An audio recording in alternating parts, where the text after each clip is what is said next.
જય શ્રી કૃષ્ણ.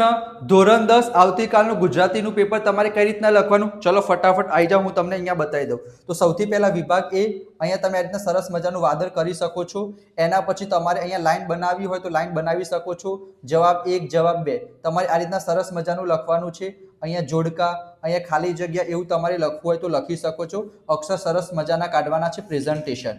એના પછી આવું તમારે નથી કરવાનું વિદ્યાર્થી મિત્રો. કોઈ પણ પ્રશ્ન તમારે છોડવાનો નથી, કમ્પલસરી લખવાનો છે જે પ્રમાણે કે એ પ્રમાણે. આ 15મા નંબરનો પ્રશ્ન સરસ મજાનો તમે જોઈ શકો છો, મુદ્દાસર પાડીને પણ લખી શકો છો. એના પછી આ છે વિદ્યાર્થી મિત્રો વિભાગ બી.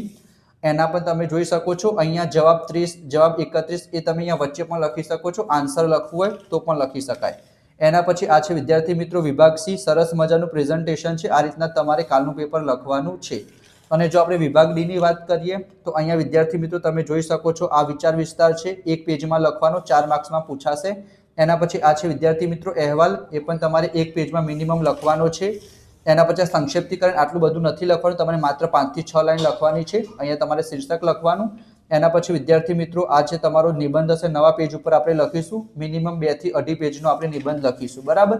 અહીંયા મિનિમમ 2 પેજનું લખવાનું છે. 8 માર્ક્સમાં પૂછાશે. તો સરસ મજાનું આ પ્રમાણે તમારે કાલનું પેપર લખવાનું છે. બીજા બધા વિષયના પણ મોસ્ટ ઇમ્પોર્ટન્ટ પ્રશ્નો હું તમારી સાથે શેર કરીશ, તો ચેનલને સબસ્ક્રાઇબ જરૂર કરો.